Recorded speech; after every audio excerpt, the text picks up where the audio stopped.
Welcome to Human Monsters. Ivan Milat was born on December 27th, 1944. There was no real-life Santa Claus to leave his parents a lump of coal, so they were given a piece of shit as a late Christmas gift instead. He was born the fifth of 14 children, long before his mother's uterus began begging for mercy. At that point, she was so stretched out, her children could have crawled back inside. Margaret was a typical mother of 5 in the year of Ivan's birth, as much a stranger to common sense as she was to birth control. His father was known as Stephen to his Australian friends, because they couldn't pronounce his Croatian name since there were consonants where vowels should have been. He was a laborer in New South Wales, employed as work became available. His specialty was in the construction trade, but he would undertake other roles when given no alternative. Aside from his immediate family, he felt socially isolated as an immigrant in Australia. He liked living in Australia, but it never quite felt like home. He was an avid Christian and churchgoer, observant of the Catholic faith. Though his employers were displeased that he would not go to work on Sundays so that he could keep the Sabbath day holy, the money he would have made offered no better compensation than his introduction at church to Margaret Elizabeth Piddleston. She was young, beautiful, and came from a middle-class family. He was 35 years old, but she didn't find his age off-putting and was even attracted to him. Even at the age of 16, she was charmed by his awkward advances. He looked down at her shoes to picture her feet bare beneath a protruding pregnant belly. Well, that would come later, and he would get an eyeful of that for 14 years. Stephen was also happy that she came from a close-knit family because he was alone in Australia and missed his family ties in Croatia.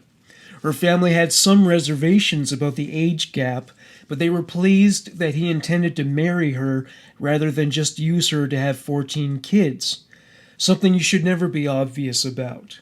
He was a gentleman who showed respect to his elders, which also won points with their family. When he sought their blessing to marry Margaret, he made sure not to mention that she would become an 80s-era arcade game for reproduction, with him providing his sperm as pocket change, without the drug dealer wearing a fedora with a Hawaiian shirt lurking nearby. This was the conservative family values crowd, and he had to play those cards close to his chest. Stephen and Margaret got married the year they met, and the sweatshop baby factory was open for business. The difference was that Margaret didn't get paid, and she got more washroom breaks. The first child was born before her 17th birthday, so that the baby could cry out the candles. Eventually her stomach would resemble that old basketball that won't bounce anymore. Stephen's Catholic faith dictated that it's better to have more children than you can afford to feed than to use a damn condom. I'll stop mocking the Catholic Church when the Pope apologizes to all the people who were sexually abused by their pedophile priests. So far, that apologia remains overdue. There was no family planning in the Milat household. The babies came down the pipe fast, and they dealt with their growing brood like it was a reproductive equivalent of the Chocolate Factory episode of I Love Lucy. Ultimately, they found a way to get enough food to feed their faces.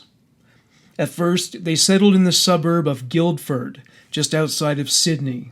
Unlike the Jacksons, who raised 10 children in a 2-bedroom house, the Milats were a bunch of lightweights who decided to relocate to accommodations that were comparably more spacious.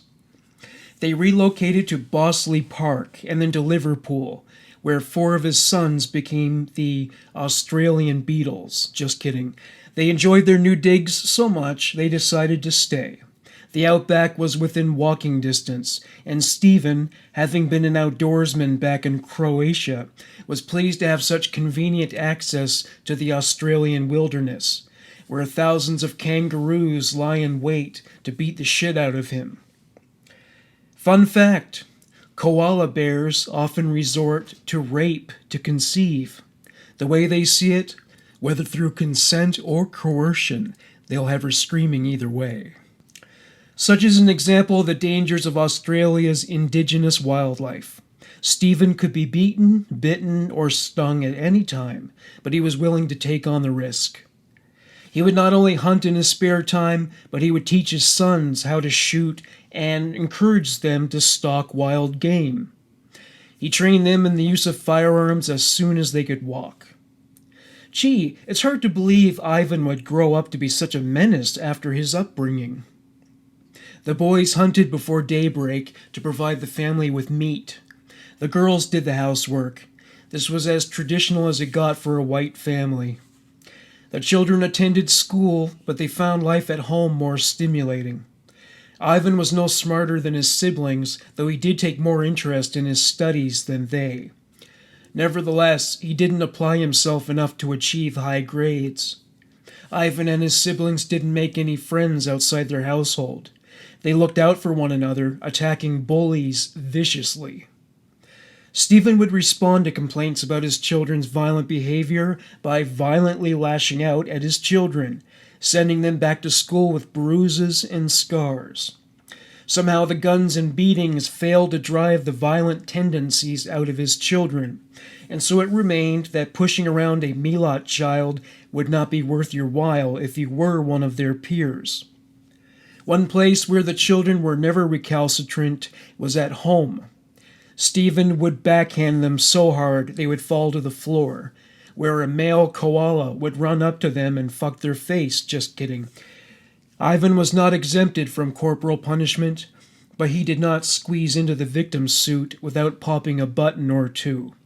Sure, his father would hit him, but Ivan would scowl in response. He wouldn't allow his father the satisfaction of squeezing out as much as one tear. Eventually, Ivan and his siblings viewed the beatings as the consequence for having a good time, like how white-collar criminals view fines as a business expense. Margaret lived in a bubble of self-delusion, believing that nothing outsiders told her about her children could be true. As she saw it, they were all little cherubs and could do no wrong. Fun fact, she was wrong. The police eventually got word that the Milat children were wreaking havoc in the neighborhood. The problem was, it was difficult to identify them in such large numbers. They would have to arrest one to ascertain their identity. The siblings would also cover for one another, so culpability was hard to discern. Stephen was hired to work as a wharf laborer, meaning the family would have to move again. In the new house, the children slept on triple bunk beds, divided into 2 bedrooms. They lived in a more rural location now, and Stephen was intent on starting a small-scale farm. Stephen put his freeloading children to work, and woe betide any child who reacted with defiant indolence. They did their farm chores amid school and hunting. Between the religion, the farm work, school, and the lack of privacy, there was no way to masturbate. Ivan was the strongest, the best with numbers, and also demonstrated competence as a leader. He was the most respected child by his parents. Ivan also distinguished himself among his brothers with violence. He would fight them, taking it beyond the limits of a typical scuffle between teenage boys. He broke bones. He would beat them into submission. They deferred to him and didn't harbor any resentment.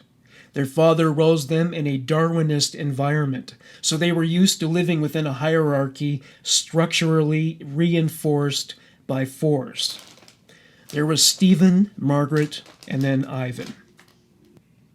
The farm was not profitable, and some of the Milat children dropped out of school to work full-time. Sometimes Ivan would organize the boys into a posse of thieves. If they got caught stealing, Ivan would take the blame, notifying the police that he alone hatched the plot. Ivan was placed in the Boys Town residential school at the age of 13 for having run afoul of the law. Ivan didn't find the conditions as Dickensian as his fellow inmates. He succeeded academically, enjoyed the 3 squares a day, and even found the farm work he was forced to do to be much lighter than what he had to do at home. He eventually positioned himself at the top of the student hierarchy through violence and intimidation.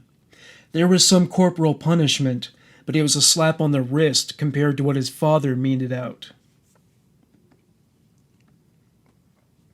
When Ivan returned home, he found nothing had changed. Oddly, he was more motivated to do his chores than ever. He missed his siblings more than his mother and father.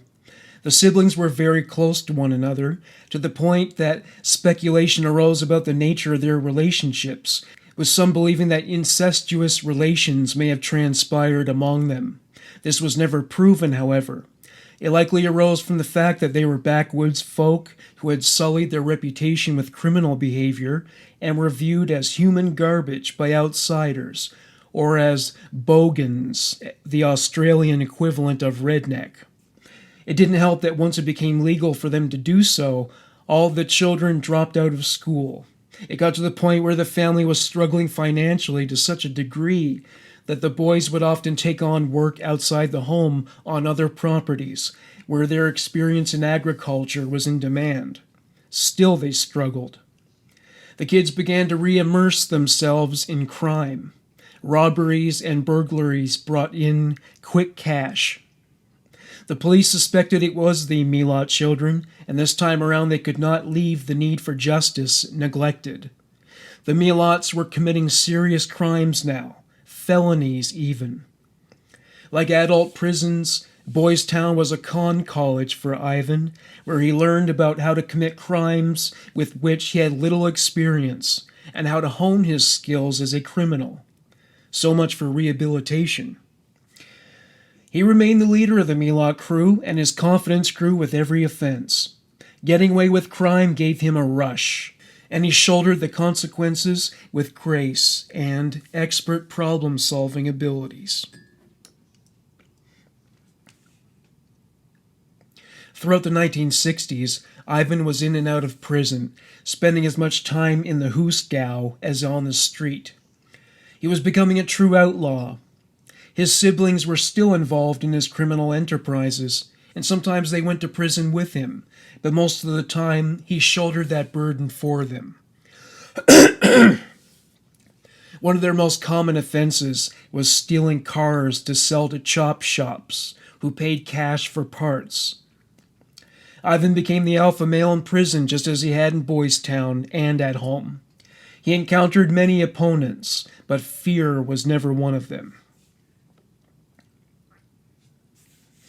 One of his brothers was sent to prison following a botched bank robbery with Ivan and another of his other siblings. Ivan successfully fled the scene after police arrived. Ivan escaped in a taxi. When the driver arrived at his destination, he paid him with a shotgun slug to his spine. The driver survived, but he would be paralyzed for the rest of his life from the neck down. He didn't remember Ivan's face, and an innocent man was charged and convicted for the crime. The next bank robbery benefited from better planning, and this time Ivan and his siblings got away with it. The police suspected them of being responsible, but could not prove it. The family were very careful as they went about their business from that point onward. They were cautious about discharging their firearms while hunting, since none of them had a license to possess and discharge a gun. Nobody had seen Ivan cry before the day when his little sister Margaret, who had become his favorite member of the family and something akin to a daughter, was badly injured in a car accident. She succumbed to her injuries and died, and it made a profound impact on him. He withdrew into himself. He was not as focused on his criminal activities as he once was. He became an insomniac. He would fill the empty spaces where sleep had once dwelled with late-night road trips. When he worked, he was just phoning it in, investing minimal effort. He was a shell of the man he once was. Less than a month after Margaret's death, his old instincts began to return. He had been helpless against her demise, and he hated that feeling. The only way to react against helplessness, as he saw it, was to act. He wanted to reassert control over his life. He was unable to assert control over Margaret's life when she died, but he could dominate the living. In late 1971, he found himself passing hitchhikers during his nightly drives.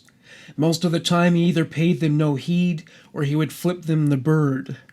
Many of them were women, and it occurred to him that they were putting themselves in danger by thumbing a ride from strangers.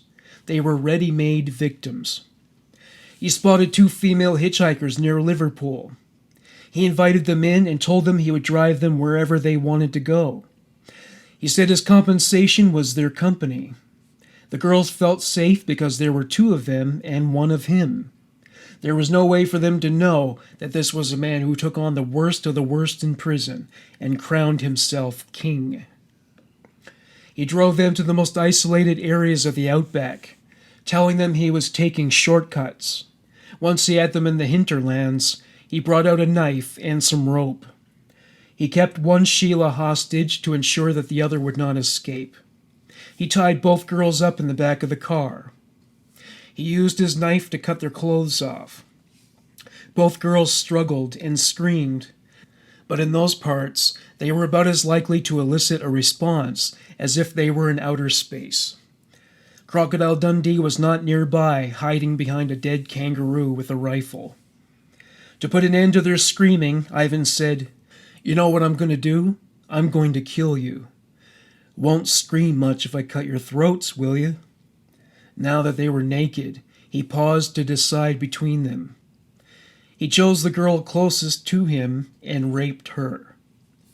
Both Sheilas were screaming, but the engine was still running and was nearly loud enough to drown them out.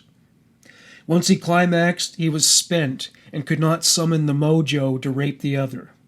He threatened to inflict further harm on them if they didn't keep their mouths shut.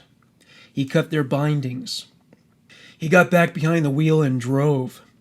The girls put on what remained of their tattered clothing. They wept and refused to make eye contact with Ivan throughout the rest of the commute. Their weeping began to grate on his nerves. As if they were children, he offered them a sweetie to cheer them up. "Pop, what say I buy you gals a bottle of pop?" He pulled into a gas station to buy the drinks. Once he was out of sight, they fled from the truck and hid behind a thicket of bushes.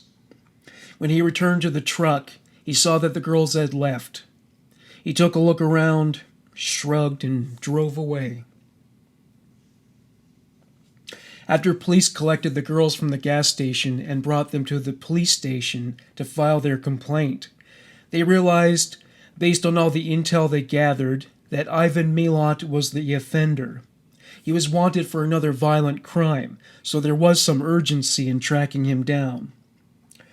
The Sheilas were questioned repeatedly, and since memory can be unreliable, especially in the aftermath of trauma, where the brain may patch over details to prevent, to some degree, the painful recall that can lead to re-experiencing the events in question, some aspects of their stories changed with each telling. Bearing this in mind, the officers wondered if they were just vindictive ex-girlfriends, hell-bent on avenging some petty slight perpetrated against them by Milat. Ivan's family informed him of the police investigation, and for the first time since Margaret's death, he felt alive.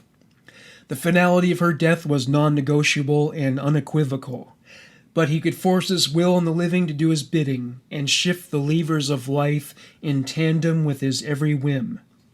During his time of mourning, he didn't care if he lived or died because Margaret's absence left his life feeling incomplete. Now there was something to live for. When the police questioned the Milats regarding Ivan's whereabouts, they told them he committed suicide after the death of Margaret. Ivan scrounged together enough money for a flight to New Zealand and went on the lam.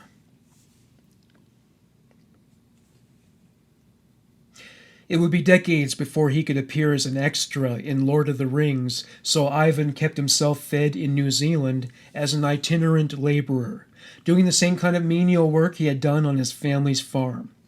He was paid under the table and was entirely undocumented. Any law enforcement agency seeking him from outside the country would find him to be untraceable. He enjoyed this life with all its freedoms. He did miss his family, though. Initially, he refrained from so much as writing letters to them, but eventually he came to miss them so much he decided to assume the risks of returning home.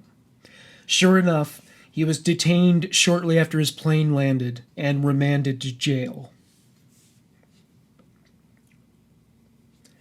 The bank robbery case went to trial, but the prosecutor could not provide adequate evidence that Ivan Milat was responsible, so the jury returned with a not guilty verdict.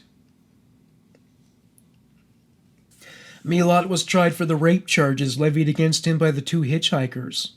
Their stories had changed since then, and nobody could prove that his claims that they had had consensual, if regrettable, sex with him were true.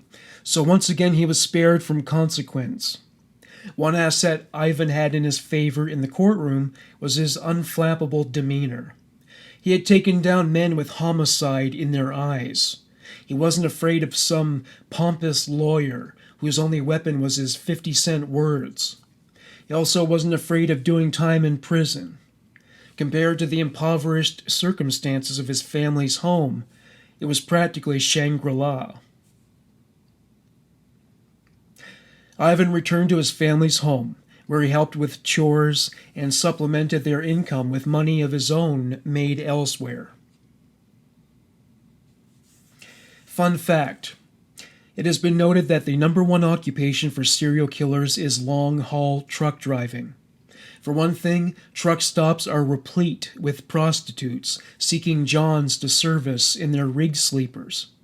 Prostitutes make for easy victims since they are isolated with their trick and vulnerable to anything he might pull. Also, since truckers are usually on the road, they can discard a body far from their home jurisdiction and be thousands of miles away by the time the body is found. It is ideal for someone who wants to commit murder and never get caught. Since women are more likely to become victims of serial killers than men, it's a recipe for mass murder. Ivan Milat was hired to drive long hauls across Australia. The routes he drove took him on the road for days and even weeks on end. The highway hypnosis of those endless hours of driving that followed the senseless death of Margaret brought him in tune with the road, as if, having eaten all that asphalt, he had intertwined it with his DNA. When Ivan had free time, he spent it hunting or with his siblings. By then, some of them had married and were breeding, but they would find time for him when they could. Stephen was stricken with bowel cancer, so now Ivan became the primary breadwinner for the household as his father's health continued to worsen. It didn't help that Ivan's brother David suffered brain damage due to a motorcycle accident and required assistive care, which took up much of his mother's time. After his father's death in 1983, a life insurance payout provided more financial stability for Margaret Sr., and Ivan was liberated to begin a life of his own. Ivan grew tired of driving truck and yearned to work with his hands. He landed a job with the New South Wales Road and Traffic Authority. His charge was to drive the roads looking for cracks, potholes, and other damage and submit orders for repair. Ivan's relationships with women seldom lingered beyond ejaculation. It was different with a woman named Karen, who had been dating one of his cousins. He developed feelings for her above the waist, and he was determined to do whatever it took to endear himself to her. She became pregnant with his cousin's child, and he would help her by performing tasks that are difficult for a childbearing woman once the baby bump becomes cumbersome. When she spoke, he listened, and they eventually developed such a bond that she fell in love with him, and he, her. They had Maury-style lie detector sex. Ivan became a true romantic, even going as far as to envision their life together in intricate detail.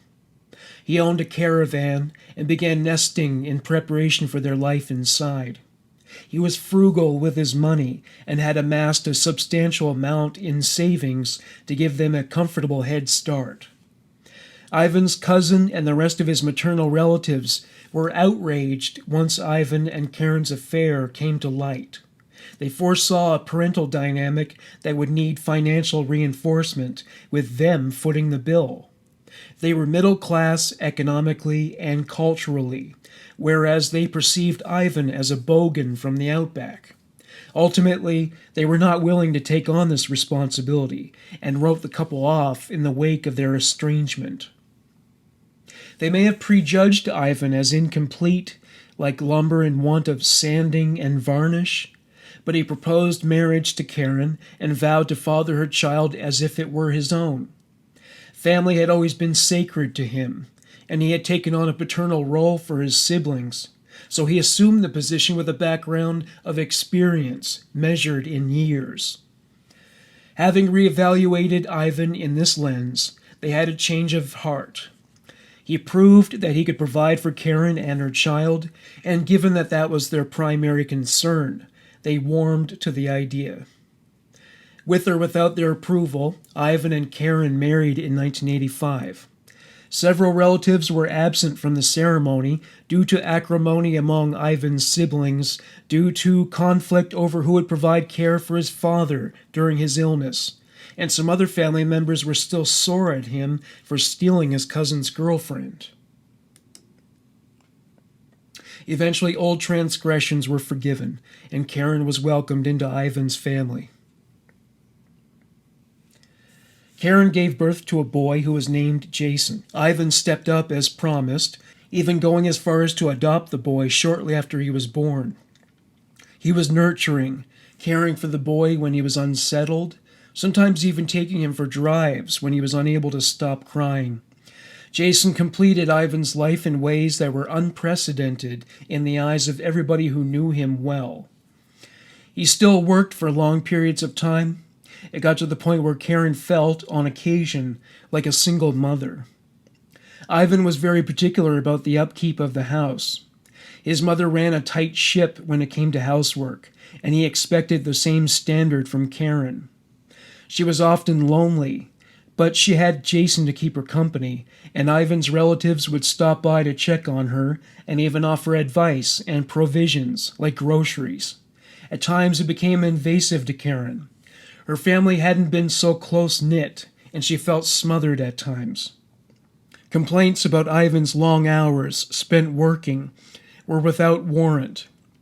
He was providing for a family now, and they were saving up for a house. The caravan was small and cramped, providing little space for all their belongings. They also wanted to prevent the impending cabin fever that can afflict people living in such tight quarters. Ivan groused about their financial demands, even when it came to necessities like clothing and food. Karen felt emotionally neglected due to Ivan's absences. When he was home, he was distant, as if dropping by because he'd forgotten something. One consolation was the attention he paid to Jason. He doted on him, attending to his every need. Karen could never doubt that Ivan took his paternal responsibilities seriously. Weeks after Jason's first birthday, Ivan elected to use the money he'd saved to buy a house. He did not consult Karen when looking at available properties. He felt that since it was he who was earning the money, it should be he alone who made that decision. He was used to people relying on him, and ultimately, he felt Karen could not be trusted to make a practical decision when it came to such matters. Ivan and Karen moved into a two-bedroom house in the Sydney suburb of Eaglevale. It was located close to the countryside, which contributed to Ivan's decision to choose it as his family's domicile. Ivan vowed that he would pare down his hours to spend more time with Karen and Jason. He wanted to live a more conventional home life. She became concerned when she discovered his extensive gun collection. She didn't grow up with this background, so she only associated firearms with violence. It was hardly endearing that he forced her to eke out a meager existence on a shoestring budget while he paid top dollar for guns. She conveyed to him that she didn't want Jason to be influenced by his ownership and use of guns, and he agreed to conceal them from the boy.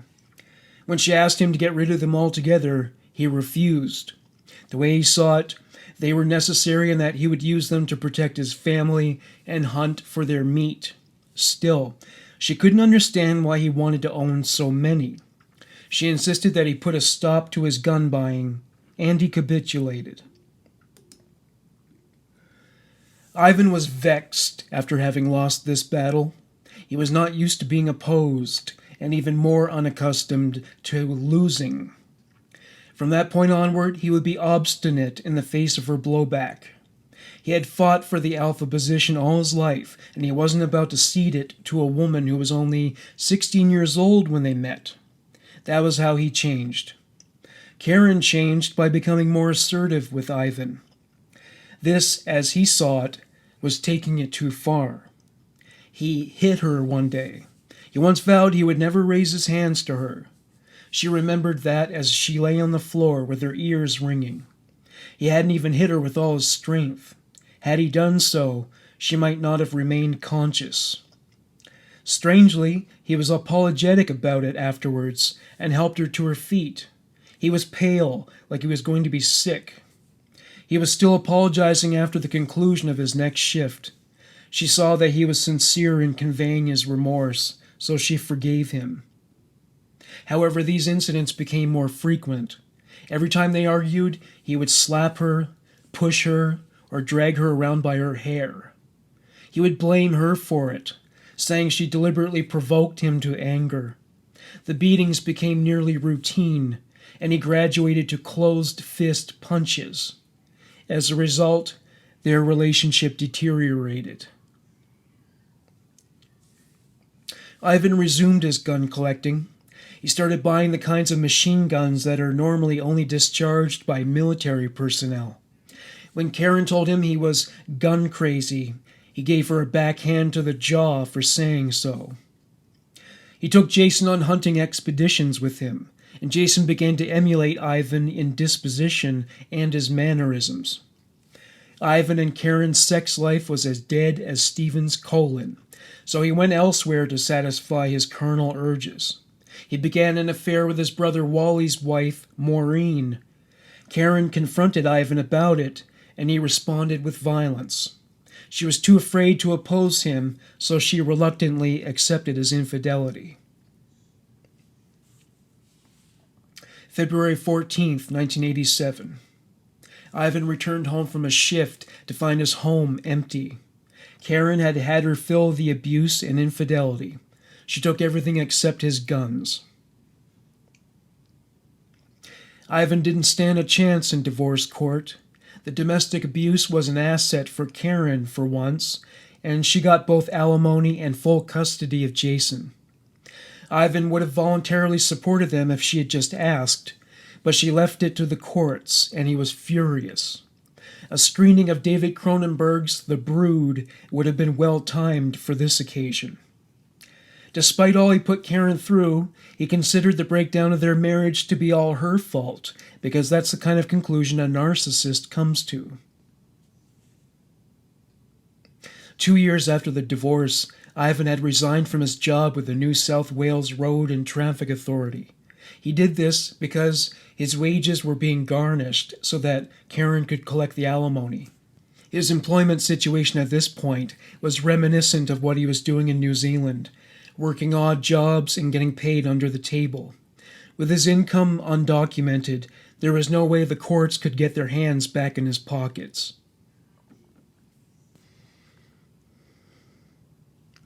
Ivan took to the road, but not in the capacity of driving truck. He would pick up hitchhikers and rob them, leaving them on the side of the road afterwards. Waving his handgun around was enough to convince them to part with their money. After Karen and the courts stripped him of his power, it was a much-needed, empowering experience. Power is an addictive drug, and with every dose, tolerance increases to the point where too much is never enough. The incarnation of Ivan Milat as husband and family man was dead.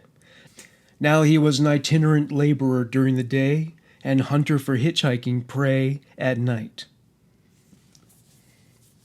In late December, Confest was held, a cultural festival that is held in Australia every year. It attracted a lot of hitchhikers. That year they were advised against hitchhiking and to take precautions while doing so. They were told to travel in pairs to ensure they would be safe, since there were many missing person reports submitted regarding people who disappeared while hitchhiking alone. James Gibson and Deborah Everest were natives of Victoria. They were 19 years old and very much in love. Theirs was the kind of fresh and heady love that inspires incels to carry out mass shootings. They were en route to Confest and opted for frugality when managing their limited funds, so they hitchhiked instead of taking a bus or a train. Ivan Milat picked up the couple. He was charming and loquacious, making conversation as he drove them to no man's land, out in the middle of the wilderness. They had no intentions of exploring the Belanglo. As Ivan drove into the state forest, James and Deborah became uneasy. James demanded that he drive back to the main road.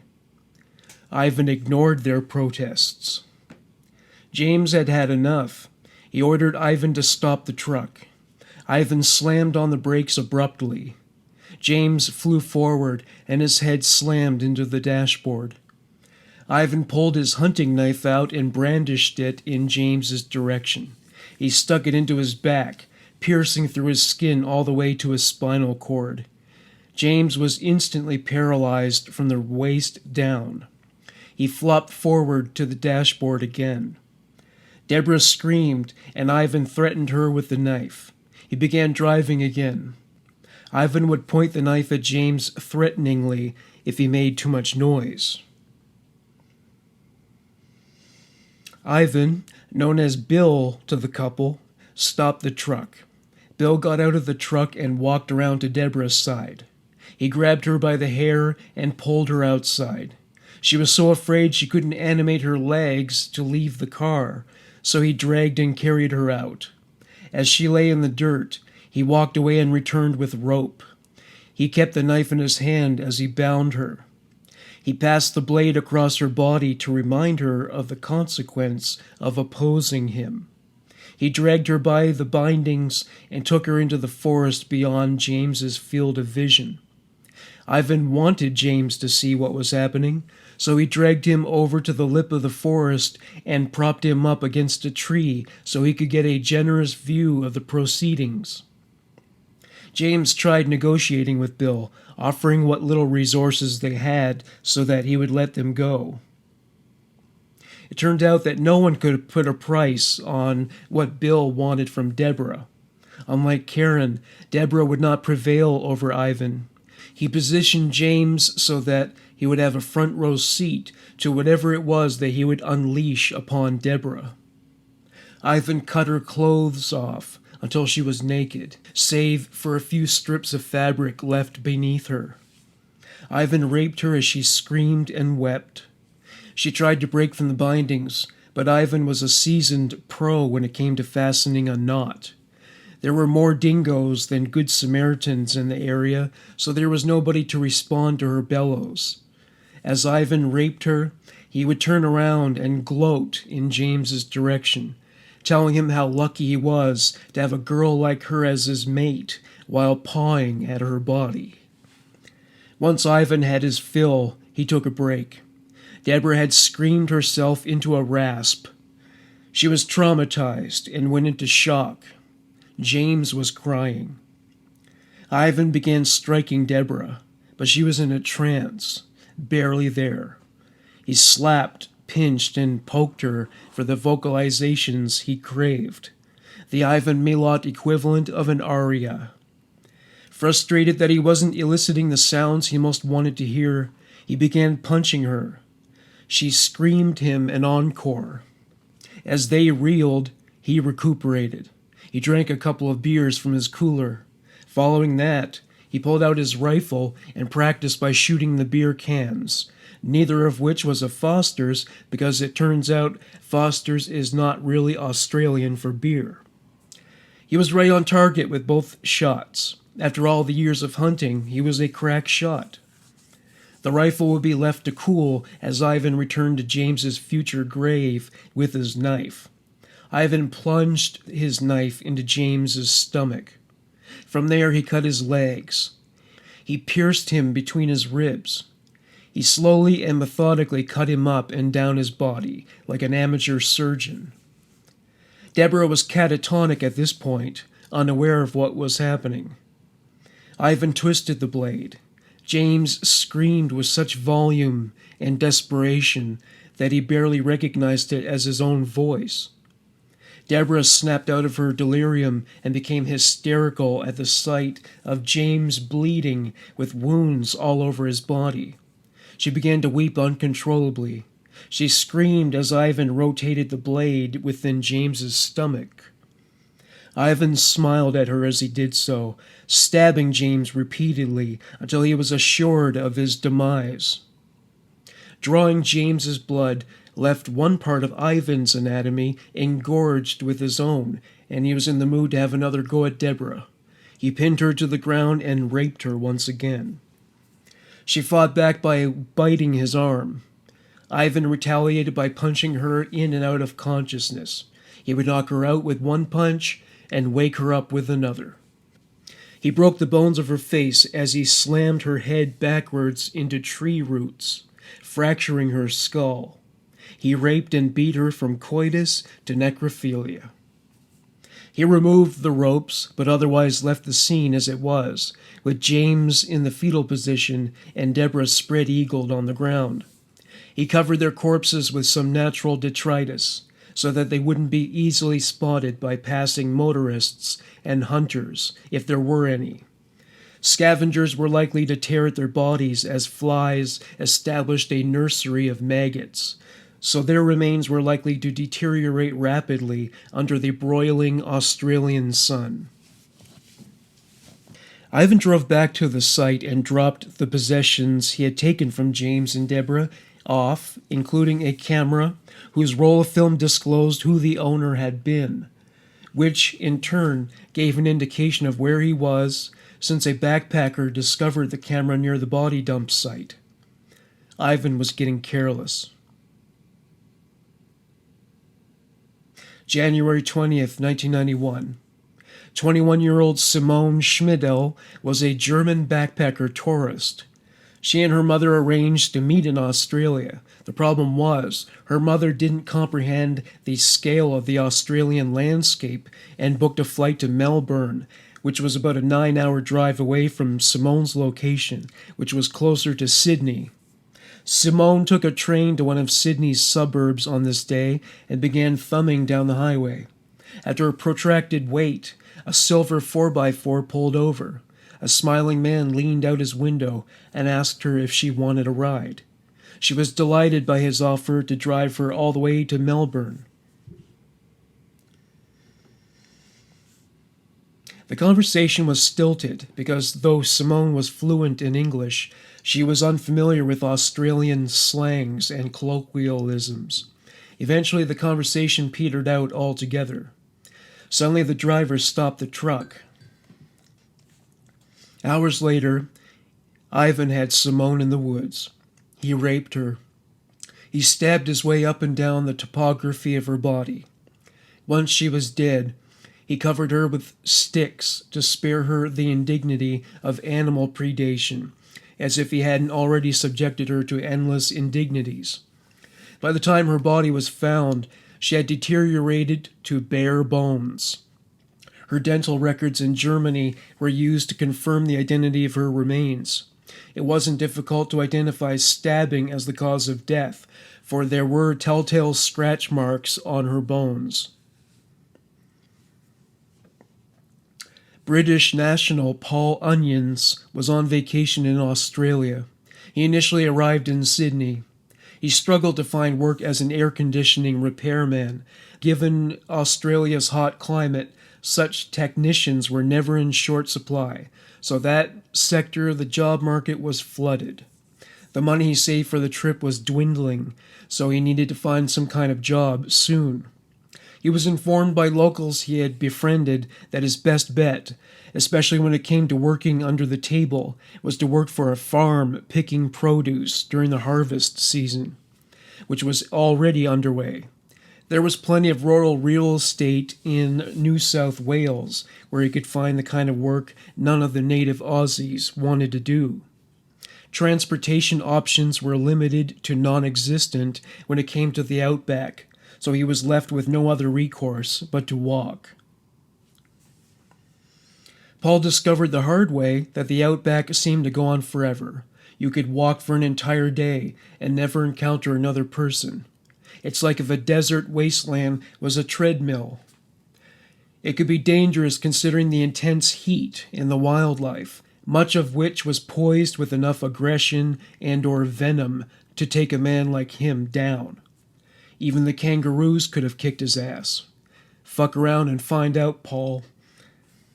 Like most people who have no experience with desert climates, Paul assumed it would be hot at night, but it wasn't. It was so cold he began to shiver. He desperately needed salvation in the form of an automobile. His experience with Australians was that they were friendly, hospitable, and accommodating, so he figured there had to be somebody who would rescue him. And at that point, he truly needed to be saved. The Crocodile Dundees of the land, where were they? You can't always rely on stereotypes. Paul began to lose hope when his silver 4x4 came rumbling down the road. It pulled over and a man leaned out the driver's side window. He said, "You need a ride?" "Oh, thank you so much. I was worried I was going to be out here all night." "Ain't no need to worry about that. Folks around these parts take care of one another, even if you are some palm tourist stamping around and scaring up the snakes." Paul got into the truck. Paul said, "Snakes?" The driver laughed. "Man, you're easy. I'm just fooling with you. Ain't no snakes out there going to bother on the road, not unless they want to become flat snakes." "Well, thanks for the ride anyway. I didn't fancy standing out there until morning." "Ain't no problem, buddy." The driver shook his hand with a strong, vice-like grip, squeezing hard enough to warrant an X-ray. After they got better acquainted, the driver said, "I'm Bill. What do they call you back in merry old England?" "Oh, I'm Paul." "Nice to meet you, Paul. I'm Bill." "What brings you to my neck of the woods?" "Well, I'm looking for work, you see, out on the farms. I hear that they're looking for berry pickers for the harvest." Bill slapped Paul in the chest so hard he nearly broke a rib. "Well, damn, mate. Guess you aren't scared of a little hard work." Paul was still coughing from the impact of Bill's slap on his lungs. He squeezed out, "As they say, no rest for the wicked." Bill said, "Ha, no rest for the... I like that." Bill was very tactile. He struck Paul on the shoulder with enough force to dislodge a chip if there ever had been one there. Suddenly Bill's mirth fell into a cycle of decay. He said, "Course, you wouldn't catch me working out there with all those damned slant eyes." Paul wasn't comfortable with racist rhetoric like that, but he felt it wasn't his place to contradict the man, since he had been kind enough to give him a ride at a time when his survival was at stake. Bill wasn't finished. Migrants. They're ruining this country, crawling out of their mud huts and coming over here where we've got civilization so they can grab as much quick cash as they can before heading home. Looters, that's what I'd call them. Being as diplomatic as possible, Paul said, I don't know anything about that, I'm afraid. Oh, I ain't talking about you, mate. Don't you worry. You Palms, you've got hot and cold running water back home, roofs over your heads, cars, all the real civilization stuff that sets us apart from the savages. I don't mind you coming over and taking a job from a hard-working Aussie, because your lot will pay it back when one of us comes over there. That's a fair trade. But the blacks and the Chinese and the Jews, they're parasites. They're ruining this country. That's what they're doing. Paul was dying for Bill to change the subject. I'm just on holiday. I'm afraid I don't know anything about what's happening here. That's all right, mate. That's all right. Wouldn't expect you to. Wouldn't expect me to know what's going on where you're from either. The important thing is, we white folks have to look out for each other. That's why I picked you up. Sure as hell wouldn't have picked you up if I thought you were one of them Chinese.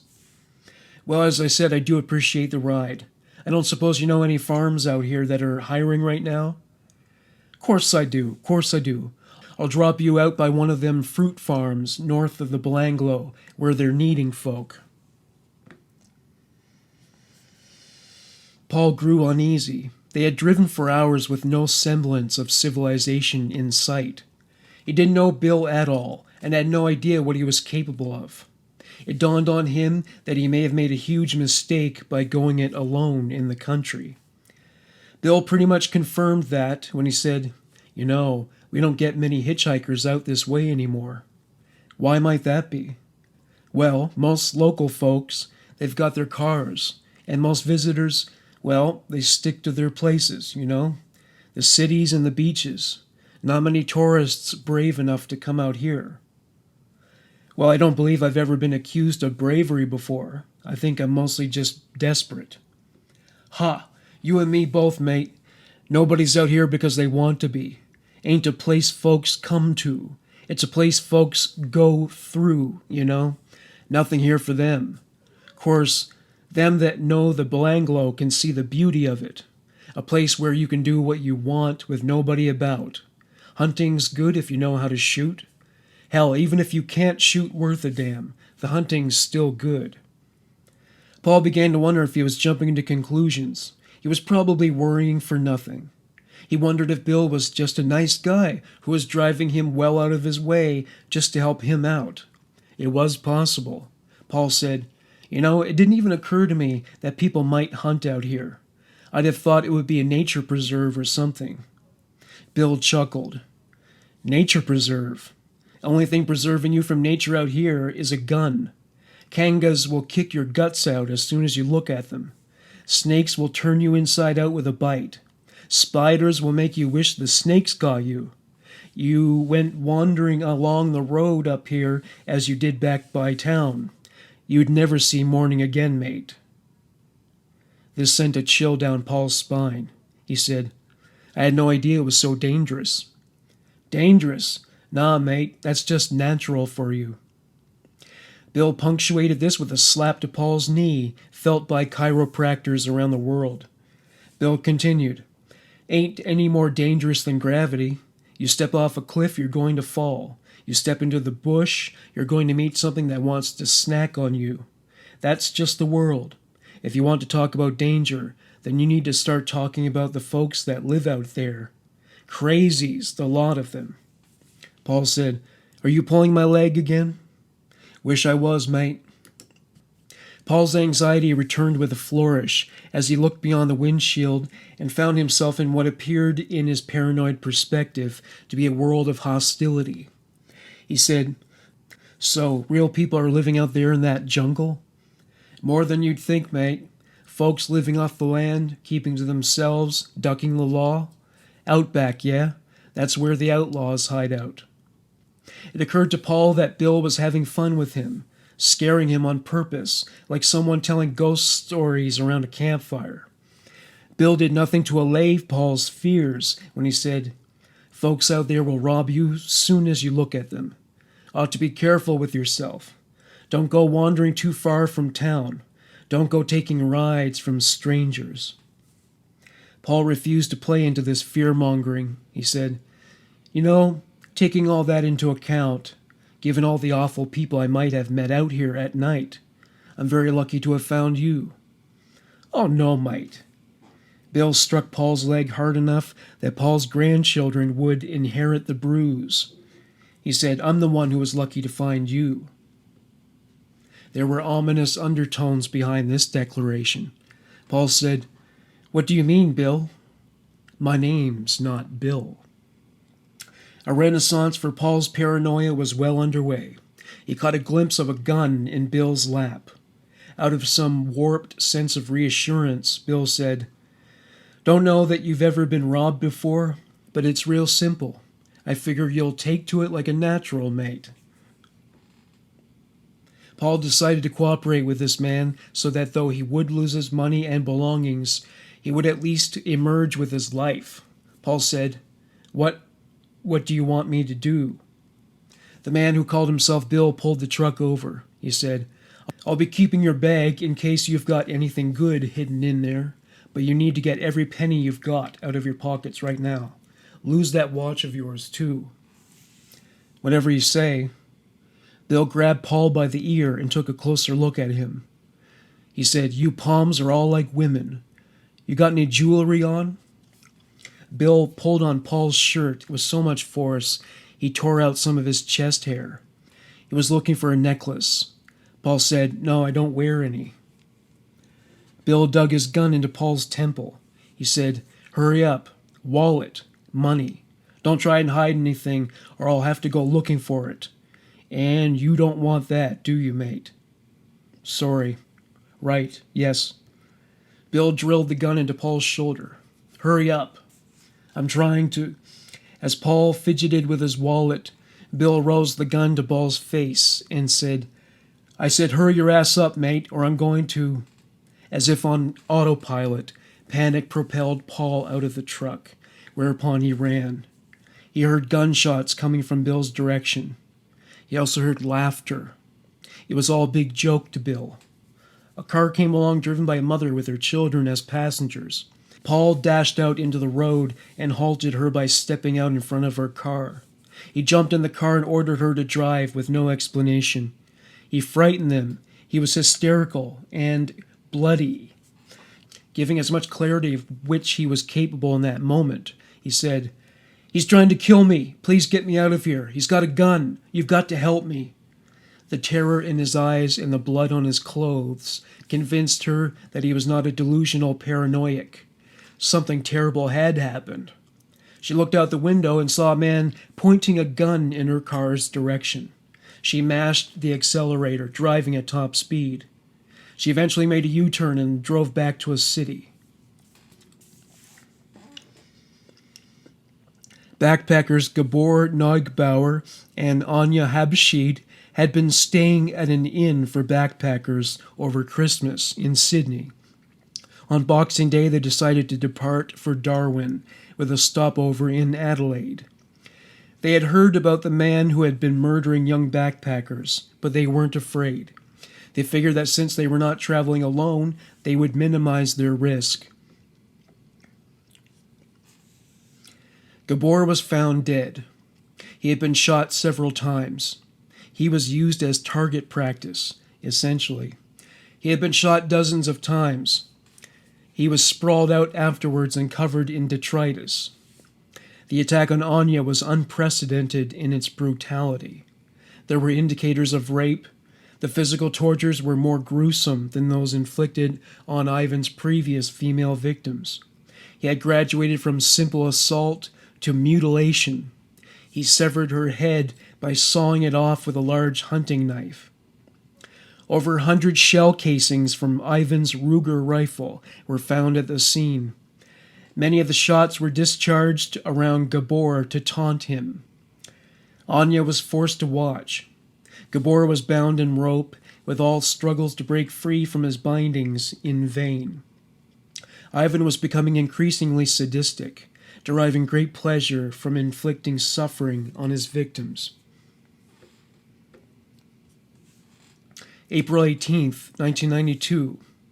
British tourists Joanne Walters and Caroline Clark departed from Sydney with their sights on Victoria, where they would seek work at fruit farms with the intention of earning money to pay for the rest of their stay. They hitchhiked and took Ivan Milat up on his offer for a ride on the Hume Highway. Joanne and Caroline were bound, beaten, stabbed, viciously raped, and then murdered before being deposited under some brush. Caroline was chosen for target practice. Her remains contained 10 bullet wounds. Joanne was stabbed to death. February 26, 1971, Karen Rowland disappeared. Her skeleton was eventually discovered close to Fairburn Pine Plantation Air Disaster Memorial. She was later presumed to be a victim of Ivan Milat. Many other corpses were found on the veritable highway to hell, where Ivan Milat robbed and killed his victims, but they were not all officially attributed to him due to lack of evidence.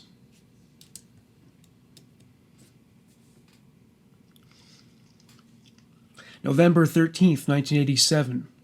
Peter Letcher decided to hitchhike his way to his parents' house in Bathurst.